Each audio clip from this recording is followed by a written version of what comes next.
vamos falar sobre treinamento para as mulheres. Uma das maiores dúvidas das mulheres que treinam musculação é: meu treino tem que ser diferente dos homens?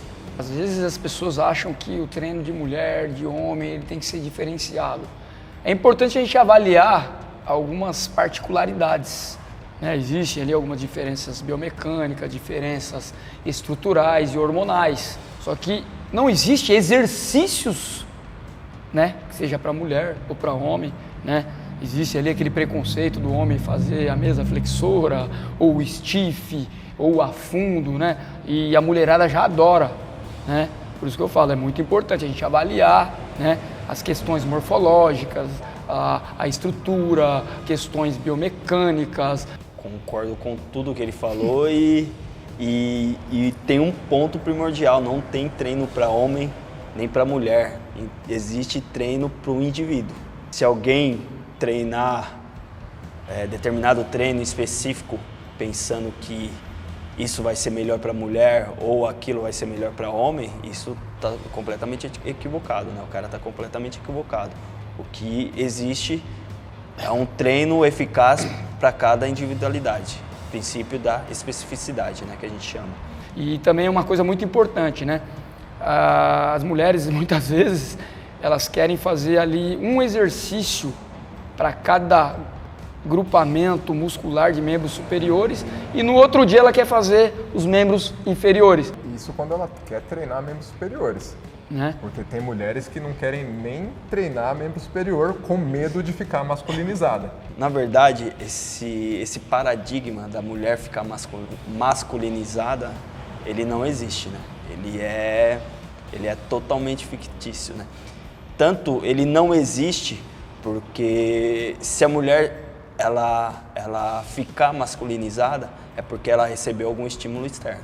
Ela recebeu uma testosterona aí, um GHzinho externo. Ela não vai ficar masculinizada com o que ela tem natural. Os principais exercícios que vai promover grandes resultados na cadeia inferior tem uma dependência ali total de membros superiores, que é o agachamento, é o levantamento terra, é o stiff. E se você não tem ali uma musculatura, né, da região superior ali bem trabalhada, né, você melhorar ali os músculos do antebraço, que vai dar um suporte muito importante, você vai deixar de executar exercícios tão importantes para membros inferiores, porque você não trabalhou da forma adequada os membros superiores. Então é algo ali para ser avaliado.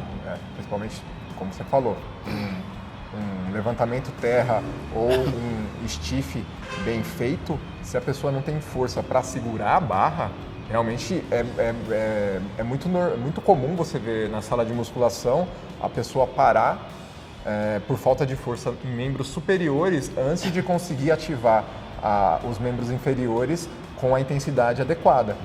Então o exercício ali vai estar sendo subutilizado exatamente porque a pessoa não se fortaleceu corretamente. E volta para aquela questão, sempre vai estourar a corrente no elo fraco.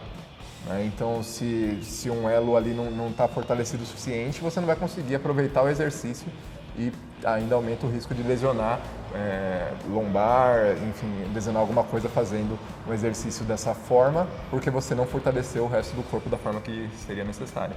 O que gera as características masculinas, como um queixo mais quadrado, barba, enfim, todas as características masculinas são geradas pela testosterona. Como o Heitor falou, a não ser que ela esteja tomando por via externa testosterona, o corpo dela não vai produzir uma quantidade suficiente para ela se masculinizar. A quantidade de testosterona que é produzido no corpo feminino é suficiente para a estrutura dela, para a estética dela, para a saúde dela, né? Então, às vezes, as pessoas, ela produz 10, 20 vezes a menos que o homem. Tudo bem, mas isso é suficiente para a estrutura de um corpo feminino, né? Exatamente. Tem alguns nutrólogos que falam que isso é deficiência, né? Então, só uma alfinetadinha aí de leve. Então, eu acho que o grande problema é que a mídia muitas vezes mostra mulheres realmente muito fortes, com massa muscular muito acima da média, e aquilo ali acaba e mostra que ela treina, mas não mostra essa parte externa, outras coisas que ela está fazendo ali por trás.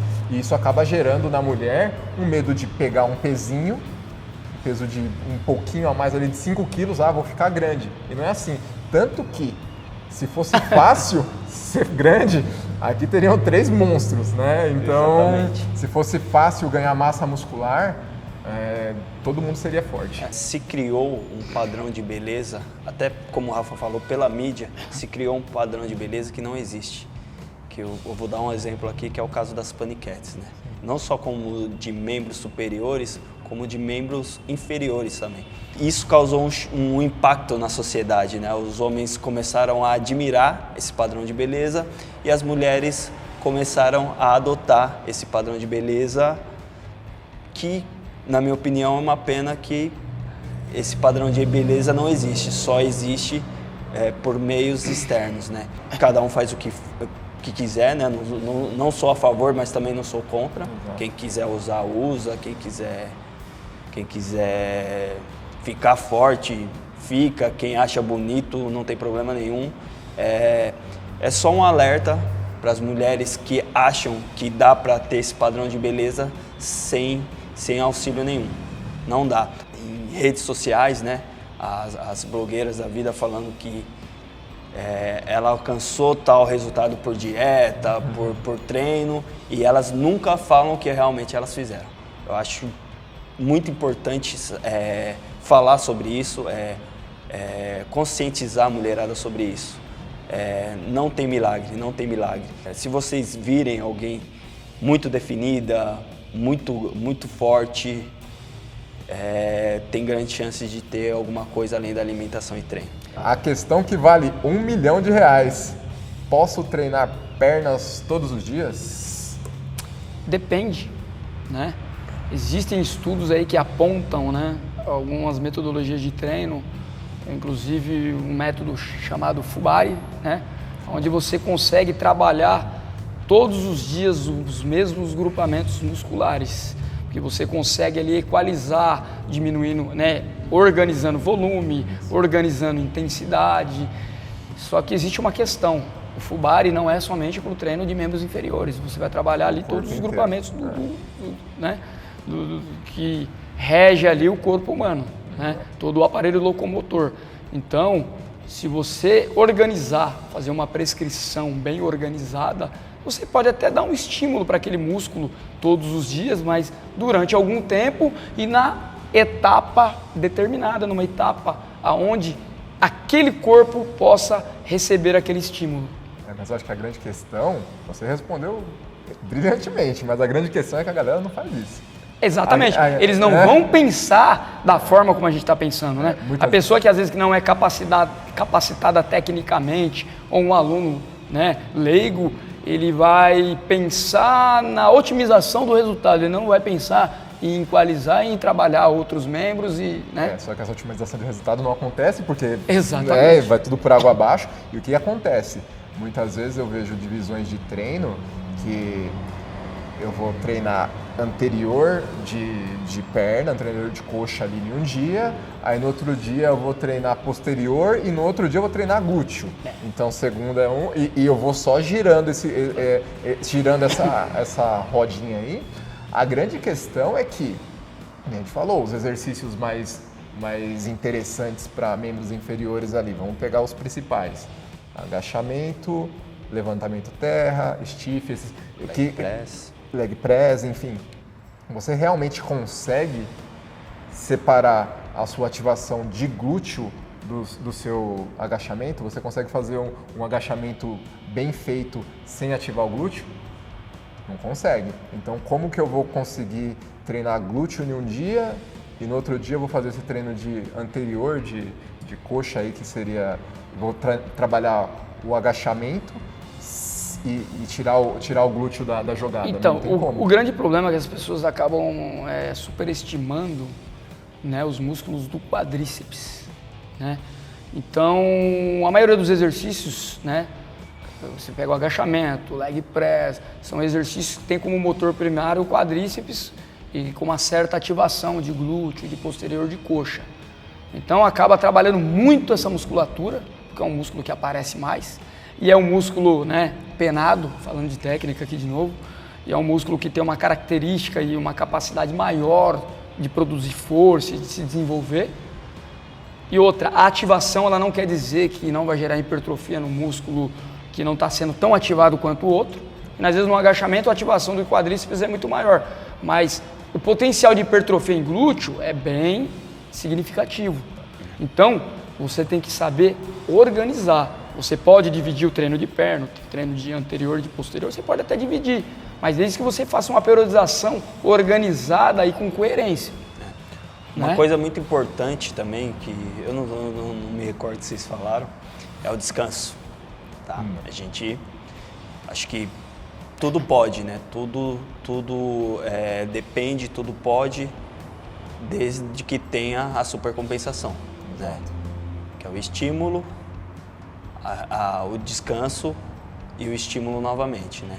Isso a gente precisa respeitar, a gente fazendo trabalhando o mesmo músculo todos os dias ou dividindo os grupamentos, né? Outra coisa muito importante também é a angulação dos exercícios, principalmente dos membros inferiores, né? Então a gente sabe que quanto mais amplitude, mais a gente ativa o glúteo, né? Então de repente se a gente pegar uma estratégia que de repente não é a ideal, mas se a gente trabalhar esse agachamento, esse leg press, trabalhar com uma amplitude mais reduzida, aí a gente consegue causar essa variação de ativação de acordo, mas isso é muito relativo, é muito pouca a diferença, né? Então, talvez é uma estratégia, mas talvez não seja tão eficiente. Mas se a gente for pegar dados de ativação, é um fato, né? Contra fato não há argumentos. Então, é um assunto polêmico, porque sempre vai ter um ou outro que vai falar, eu faço isso e ó como eu tô. Tá toda bonitinha, tá com a bunda bonita, tá com a coxa bonita, mas também aí entra outros fatores externos também que podem intervir com isso, né? Então, como eu sempre falo para os alunos, não tem receita de bolo, não tem fórmula mágica, como o Du fala, né, também. A gente tem que usar o bom senso, a coerência, tá? E aí volta naquele assunto que a gente já falou também, que é a individualidade, tá? Às vezes a pessoa recupera melhor. Eu posso dar um estímulo, eu posso dar o mesmo estímulo, trabalhar o mesmo estímulo com ela por dias seguidos. Ela responde bem a esse estilo. Outros não vão responder tão bem, entendeu? Então, acho que tudo depende. A gente tem que principalmente se conhecer, quem treina sozinho, se conhecer. Como que a gente vai se conhecer? Treinando, trabalhando, repetição, né? Treinamento crônico, que a gente fala, né? E é isso. A gente pode trabalhar, né? Membros inferiores em dias separados, pode utilizar o método Fubari, pode trabalhar membros inferiores num dia, né? Alternando com outros grupamentos musculares, mas desde que você tenha coerência, saiba equalizar, entendeu? E trabalhar o corpo de uma forma equilibrada e harmônica. Eu já vou mais contra treinar a mesma musculatura ali todos os dias, a não ser em casos específicos. Eu acho que, por exemplo, no cross a gente acaba trabalhando todos os dias, mas é uma metodologia diferente em que a gente pensa muito mais na performance geral, no seu condicionamento físico geral. Eu acho que o grande problema é quando a pessoa está pensando em hipertrofia. E a pessoa está pensando em hipertrofia, melhor lugar, musculação. Não tem o que falar. O que vai te dar uma melhor hipertrofia vai ser a musculação. O pessoal do cross vai me xingar aqui, apesar de eu adorar o cross, eu pratico o cross praticamente todo dia, o Heitor está aqui de prova. Cada um na sua, né? Cada um na sua, mas quando a gente pensa em hipertrofia, a musculação é o melhor estímulo. E quando eu penso indo por esse lado, eu dividir essas musculaturas, normalmente eu vou acabar não conseguindo dar a intensidade necessária para essa hipertrofia. Exatamente. Ainda tem o fator de aumentar a chance de lesão, porque a minha musculatura conseguiu recuperar. Eu tive um tempo ali para ter essa supercompensação, muscularmente falando. Mas pensando só em membros inferiores ali, será que meu joelho não vai trabalhar no outro dia também? Então a articulação teve o mesmo descanso que a musculatura, mesmo que eu conseguisse separar o músculo, a articulação também não vai estar em ação. Então, eu concordo. Cada caso é um caso. A gente tem que pensar caso a caso. Mas eu vejo muita gente indo para o lado do bodybuilding, sabe? Indo para o lado dessa questão de hipertrofia mesmo, indo para o lado de querer uma melhora estética apenas e esquecendo essas questões. Concordo com o que o Rafa disse, né? Em relação à hipertrofia. E existem outras maneiras ali de você enfatizar a parte posterior, a parte anterior, entendeu? Não precisa ser necessariamente um dia consecutivo do outro. Você pode, né, organizar, fazer uma periodização de uma forma coerente, priorizando ali numa segunda-feira os músculos de dominância de joelho, que tem como motor primário os músculos da parte anterior da coxa. Né? Na terça-feira você coloca um treino de membros superiores, na quarta você pode enfatizar os músculos e os exercícios de dominância de quadril, onde vai dar uma ênfase maior para glúteo posterior de coxa. É a forma como será organizada isso. Mas aí tá perfeito. É uma metodologia que eu uso muito. Então, realmente, você não precisa treinar exatamente o mesmo treino que você fez ali na segunda, na quarta ou na quinta-feira. Você pode montar estratégias diferentes que você tem uma ênfase maior de ativação de determinadas musculaturas. Aí eu considero que isso é perfeito. O problema é você realmente colocar uma sobrecarga muito grande ali em determinada região todos os dias, e aí uma hora vai espanar. E quando eu falei desse treino do Fubari, né, e da separação dos grupamentos, tudo é prescrito e organizado de uma forma coerente, de uma forma segura. Esse método é muito usado em atletas, especificamente atletas de endurance, né, de longa duração, que aí eles conseguem super compensar no momento correto, né, que é muito difícil de precisar esse tipo de treinamento. Exatamente, eu só mencionei isso porque existe. Né? A pergunta foi o quê? Existe a possibilidade de você treinar todos os dias o mesmo grupamento muscular? Existe. Só que para quem é, de que forma é, em qual etapa, exatamente. De que maneira. Muitas vezes pode ser extremamente interessante, mas em outros casos pode ser que... Agora pensando em hipertrofia, como o Rafa disse, já não é, né, tão interessante. Acho que a gente tem que falar agora que a gente prometeu, né? E a celulite? Celulite eu acho que resolve com glúteo 4 apoios. Não, vamos lá. Dos temas que interessam mais as mulheres, né? Porque eu acho que todas, ou 99,9% da população tem celulite, ou já teve, ou um dia vai ter, né? E esse processo de celulite, né, é causada por uma inflamação e por falta de circulação. E existe uma estratégia muito eficaz, mas não milagrosa, né? Para a gente atenuar esse problema da celulite, né? Lembrando que existe uma série de fatores que podem ocasionar a celulite, tanto a partir da genética, alimentação, maus hábitos, sobrecarga de açúcar, de álcool. Então tem uma série de fatores, né? Quando a gente pensa na musculação, pensando em reduzir a celulite, a gente tem que trabalhar com alta intensidade. Né? Então não adianta ir lá para a musculação também e ficar subutilizando as musculaturas, fazendo aquele treino falso, né? Fingindo que está treinando. Para melhorar essa questão, a gente tem que trabalhar com alta intensidade mesmo, trabalhar com boas amplitudes ali, realmente fazer com que os seus músculos se desenvolvam mais, até para aparecer mais o músculo, diminuir a gordura que está diminuindo o tecido adiposo, né? Como foi falado. Exato, diminuir o tecido adiposo, assim você consegue melhorar muito a aparência ali da celulite.